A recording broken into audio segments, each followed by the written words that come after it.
Maybe. There we go. Good morning, ladies and gentlemen, and welcome to the Shred Show Live. You can see her bright and smiling face. She's one of my greatest friends. She's one of the people I have the most respect for in the industry. And we are talking about something that both of us have such an incredible passion for. But Kristin Messerli joins me this morning as we talk about the NextGen Homebuyer Report. She's one of the most brilliant speakers, an incredible consultant. And I promise you, ladies and gentlemen, you are not going to want to miss this conversation, because as we get into the facts, as we get into the data, it's going to help your business grow. Ladies and gentlemen, are you ready? Are you ready? It is time to shred.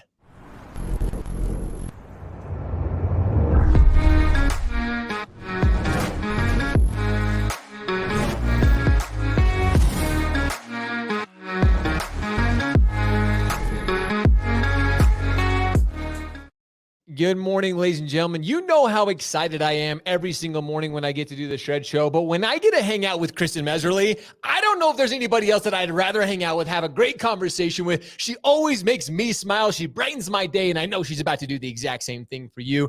So sit down, buckle up, and come hang out with us. Kristin, how are you, my friend?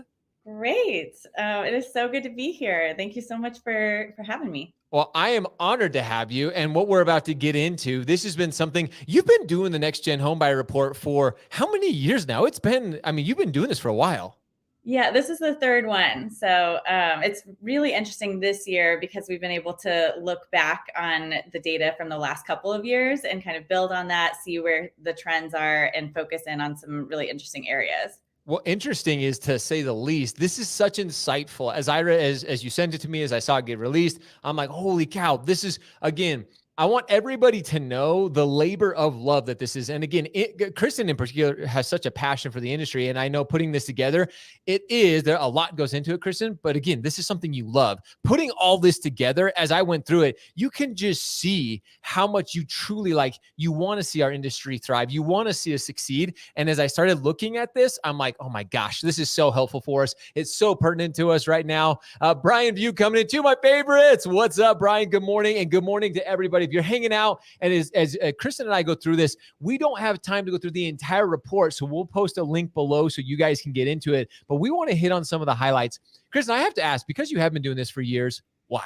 Why do you do, why have you chosen to do this? Why do you spend so much time and dedicate yourself to this? Yeah, it is funny. It's something that I'm really passionate about. As you said, I think it's really interesting to be able to collect people's voice and find interesting insights from that and share that with the industry. So being able to, collect and share voice was what really makes me passionate about it. And I also have found from doing a lot of interviews with people, NextGen homebuyers in particular, that there were common themes being brought up that weren't being put out there through other research. So I love it. So let's dive into it. There's, like I said, there's so much that we can dive into this report, but in particular, again, we're not going to go through this slide by slide. There's a lot of things we're going to get into. I want to start with this because as I saw this, I want people to understand the demographics that go into this, Kristin. Yeah, so this was cool that this year I focused a lot more on looking at some of the differences across demographics. So we made sure that there was a proportional amount to the demographics that exist in the NextGen homebuyer segment or the NextGen population in general. So we have exactly, that kind of worked out through the age groups. We have an equal proportion between Gen Z, young millennials, and older millennials, which we hadn't done that in years past. And so now we can see the difference between Gen Z and break out the millennials a little bit. And that was really interesting. And yeah, of course, looking at race and ethnicity and gender as well. Yeah, this was really cool to me. And then this one, as I kept going through it, I thought this was super interesting because this next gen, this demographic accounts for a huge percentage of home buyers. Yeah. This is from the National Association of Realtors, but wanted everyone to know, this is a significant amount of the population that we're looking at now. So, and one of the things that I found to be most interesting as I went through all this, again, this kind of breaks down what we're going to expect, but this was something that I want to dive into the actual, the mindset, the finances when it comes to this next gen. And as I started going through this, some of these numbers just speak for themselves. Yeah. This was fascinating to me it's expected that high cost of living would be by far the first one, but to see mental health or anxiety come up as number two was really crazy. Yeah. I mean, it makes sense. I feel like all the other stuff, including high cost of living, is like resulting in that. But I think it's a really big wake up call for us to realize that there is a lot of emotion coming to the table with our financial decisions. And the question here being, what was the biggest biggest challenge to our financial situation? And so a lot of times we don't put the emotional side into our conversations around finances where clearly it needs to be there. Do you think that is one of the, like, there's just sometimes finances, in particular, us as mortgage professionals, as real estate professionals, finances have just become like a part of our daily lives. But I've talked about this, just the lack of knowledge within certain demographics. And this data and this report just shows it. Do you think that is just something like there just needs to be more conversation around it? Yes. And actually, one of the topics I speak on a lot is the psychology of money, and talking about how important it is, especially, I think, a lot of younger people in particular, but everyone is bringing emotional, like emotions into their decision making, and has a lot of anxiety when they think about anything related to money. And so, making sure that you're incorporating that into your conversations and having a lot of awareness around it can really help build loyalty and connection. I think that is just it. Some of us, and especially this younger generation, this younger demographic in particular, they've almost been taught it like money is a hush hush thing, and they just haven't been like, they haven't been educated on it. Thus, why you have done such incredible work in this. And as we go through it, hopefully we can educate all of you. So in turn, you can go educate your communities. You can help them start to break those barriers down. So And as we go through this, I would say, let's stop here. yeah, I was going to say, just speaking of education, I do want to note that the personal financial knowledge was the number 3 barrier. And so, we talk a lot about education, but people are reporting that, whether or not there's probably an even bigger population that doesn't know that they need the education, but there's a huge amount of the population saying that was their biggest challenge to their financial situation this year. So it says a lot. It says we need a lot of leaders in this space, which creates a big opportunity for this industry. And I have to ask, I honestly don't know, and I don't want to like throw it out there, but I'm curious. Did you find, where do people turn when it comes to personal finance knowledge? Did you find out, or do you have any feedback of where they were turning to? You know me, I'm a huge advocate of social media, but are they turning to friends and family? Are they turning to YouTube? Like, where are they turning for this knowledge? Yeah, so it's interesting when you go further down, actually into the next section. This section, you can look at the challenges by demographics, Yep. which is interesting. But if you get into the next section, it's on education in particular. And, we know that everyone goes to Google and online resources first. But what we found to be different was that people are turning to family and friends. That's expected. Financial advisor. But what I thought was interesting is that they were less likely to turn to an institution like a bank or Hmm. credit union. And when you get into getting ahead of myself a little bit, but there's a section on trust and confidence. It's the 4th section. And that one was interesting to see that people were least likely to trust their bank or financial institution versus a loan officer or real estate agent. So we can talk about that in a second. But I did want to mention that was a big theme here. Let's dive right into that. We'll get down to the trust and confidence section, but that really is something we talk about this a lot in the mortgage industry, building that relationship, building that trust, building that confidence, building that respect. As I like to say, it's building your brand. Your brand is what people say about you when you're not in the room. That's what you're building. When I saw this, I was like, holy cow, people don't trust the big banks anymore. People don't trust that financial institution, maybe for car loans or this or that. But when it comes to making one of the biggest financial decisions they're ever going to make, it's that individual. It's that one-on-one relationship. It's that human interaction that they're truly craving, which to me, when I first saw this, I was like, this is huge. And there's not a lot of people talking about it. Yeah, everything is about the personal connection. So if you go down further, I outline what the social media platforms. Oh, right there.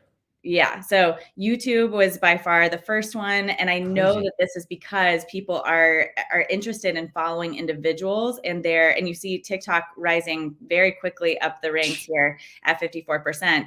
But I think that, when you think about where people turn to, it's an individual. And we've seen a growing distrust across every industry, whether it be financial services or healthcare or government or even faith-based institutions. all of that, like people are continuing to kind of pull back their trust in these institutions, but they're turning to individuals on YouTube and also their friends and family, and also the experts like loan officers and real estate agents. So I think that's an interesting comparison there, to see that the individual brand is actually really important right now. I was going to say, I'm so glad you hit on that individual brand. Look at these top three: YouTube, Instagram, Facebook, those in particular. TikTok is on the rise. People love TikTok just because it's, it's that fun, shiny object, if you will. But the big three, YouTube, Instagram, and Facebook, these are the ones that I talk about all the time. This is where their attention is at. This clearly shows even that demographic is like all in on these platforms. So focusing on that, and like you said, focusing on that brand is critical right now, because again, as you just hit on, Kristin, it really is like, it's us. It's a personal relationship that we're having with our consumers. We're having with our communities. That really is. Dal comments, TikTok advisors. Yeah, those are one of those things that we all maybe down the road, but for right now, these big three platforms, that's where the attention is at. Yeah, definitely. So let's talk a little bit more about, so I want to get down, there's a lot of advice and support on this. What is the biggest thing that you found when it came to advice and support? Yeah, so definitely closely related to the education piece, but we found that most people said that they didn't have the financial advice or support they need to achieve their financial goals. Dang. And that worsened when you looked at race, and so non-white NextGen respondents had less support or advice, and women as well. And then I think low to moderate income as well. So yeah, it's really interesting to see. And I think it's not surprising, but it's also a good wake up call to realize like there is a big need here for the education and the advice.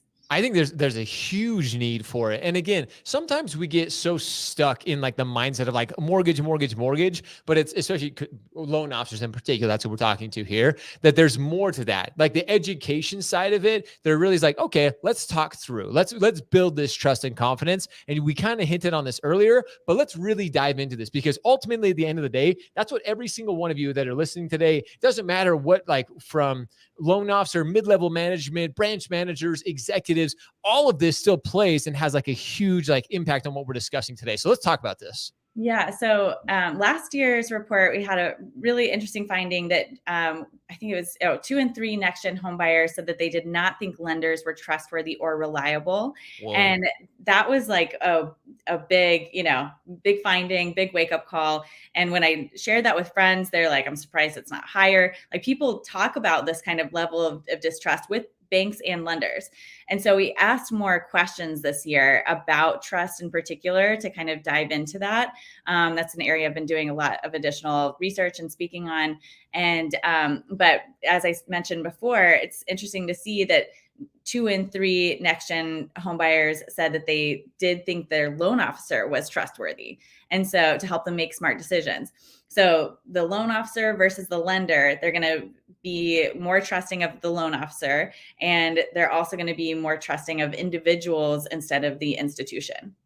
Oh my gosh, Kristin, this is one of those things that I just love to hear, because as we've been talking about, it is that individual relationship. The financial institutions, again, we're all backed by them, depending on where you hold your license or how you're originating. That's awesome. But it's us as individuals. We're the ones who are out there putting ourselves out there, that are, again, creating that relationship, that one-on-one. So this was when I first saw this, I was like, oh my gosh, Kristin, this is exactly what we've been trying to tell people. And now the facts and the data are speaking just for it. So this was one of those things that, again, is so pertinent to us, especially in the market that we're in, with high interest rates, with a lot of concerns within our industry and our market. Kristin, now more than ever, like individually, this just shows we need to be building that trust and that confidence. Yeah, definitely.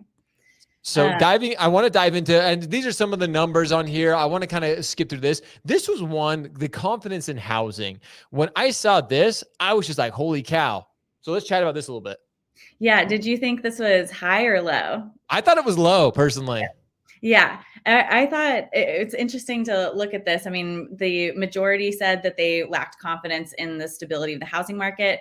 But I do, in the conversations I have with people, I feel like that number is actually pretty low. But this is with 1,000 NextGen respondents. So I think it's cool to see that there is still a level of confidence there, and that they were very confident in that their home would be a good investment ultimately. So I think as well, while this is, good to recognize everyone's feeling the instability right now, and there's a lot of fear and anxiety, as mentioned, but there is still overall, I think, that's an optimistic view.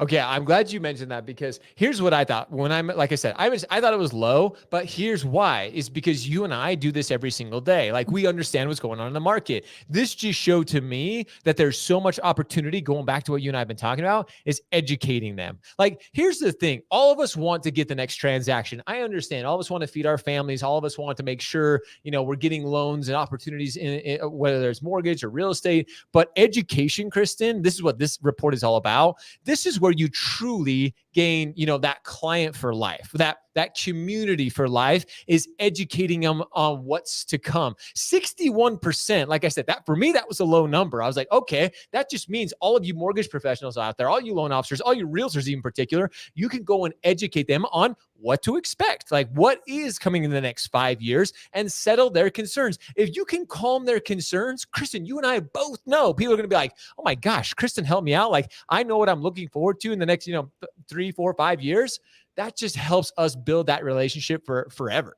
Yeah, exactly. It's interesting to look at all of the data over the past 3 years. We've seen a growing level of, or not growing, but just consistent level of a lack of confidence. And I think the first year we saw the 1 in 5 said that they were not confident in any step of the home buying process. So just from like the actual experience itself, and then from understanding where their home is in terms of making whether it would be a good investment or not. We saw that come up last year, about the same amount as this year.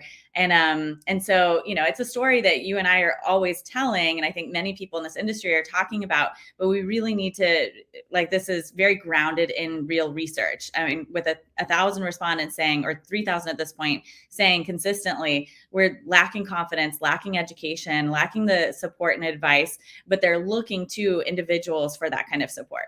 See, and I love that we're talking about the individuals. They're not going to big banks and institutions. They want to talk to you, ladies and gentlemen. Now, you mentioned experience. I want to talk about this real quick, because the home buying experience, when I saw this, only 58% of NextGen homebuyers rated their overall experience as 5 stars. That just shows, Kristin, there is a huge gap missing of like opportunities to create a really great experience. This, of all everything else, there was a lot of great stuff. I was like, holy crap, we are falling so short when it comes to creating this home buying experience and this journey.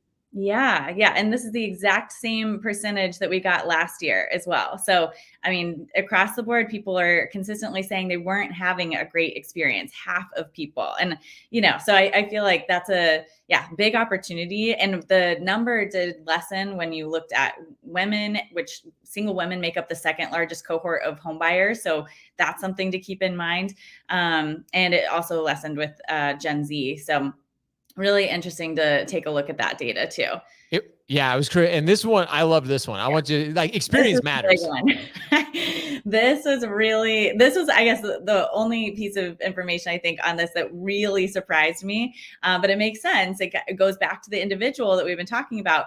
But NextGen homebuyers who met in person, instead of just video or email or call, were 41% more likely to give a 5-star experience, and they were more likely to trust their loan officer. That's just crazy. Like, that's a pretty, I was surprised by that as well. I'm like, wow, that's a pretty, so that just shows, Kristin, tell all of this, people do crave that individual relationship. They want to be able to build that, again, that trust and that confidence. It isn't just made, social media, building your brand is just the beginning of it. Again, we get that to give us those opportunities to be in person, to create that long lasting relationship. Yeah. And I want to emphasize, this is not an either or, this is an and, this is a both situation. Like, a lot of people don't want to meet in person, but if you can set up the opportunity to meet in person, you're going to get a better, level of loyalty and experience and all of that. And if you can set up in-person, events, I think that's really helpful, even though you're going to get less people to show up at those things. But having that and having the webinars and social presence and the YouTube videos, all of that, that needs to come together. Oh my gosh, Kristin, this literally what you just said. That's like the mic drop. I wanted all of you to go back and listen. It's an and situation. It's not an or right now. This is what you should be doing together. And this, and like now more than ever, you probably have a little bit more time to dedicate to this, to be doing these things. And again, go back and read this report. We will post a link below for you to go back and review all this information. It is so crazy pertinent right now for you to become educated so you can ultimately go and educate your community, educate all these incredible next-gen home buyers. They're right there. Kristin's data, everything she put her heart and soul into this just shows that we're falling short as mortgage professionals. There's opportunity, and now is the time to go out and actually take advantage of the opportunity. Correct, Kristin? Absolutely. Yeah. I think, there's some scary information in there about lack of information and support and confidence, but it's all a really amazing opportunity. I felt very hopeful coming out of it. And I think it's an exciting story to tell in an environment that we're in right now. Oh, it is exciting. See, that's why I hang out with Kristin, because she makes me feel good. Yes, it may be, you may be scared. There may be some misinformation, like you said. She said, but don't. Like, surround yourself with the right people. Find the correct data and the information, and you will thrive. You will succeed. We know you can. Kristin and I, that's our goal. That's what we want to see you do, is we want to see you absolutely do the best with yourself and with your business. So Kristin, this has been absolutely brilliant. You're incredible. Thank you so much for putting this together for our industry, for all your passion and for all your dedication to this incredible industry. Thank you so much for sharing and for having the conversation today. Oh, always. That's what it's just about, ladies and gentlemen. Just have the conversations. Kristin has come on here and she has shared so much with us. Coming in, Rebecca Howe, this was great. Thank you. Thank you, Rebecca, for being here. Thank you for everybody who has joined us. And again, huge shout out to Kristin Messerli for all that she does. If you guys have questions for her, put them in the comments below and we will get you in touch with her. And also we will drop a link to the entire NextGen Homebuyer Report for 2022.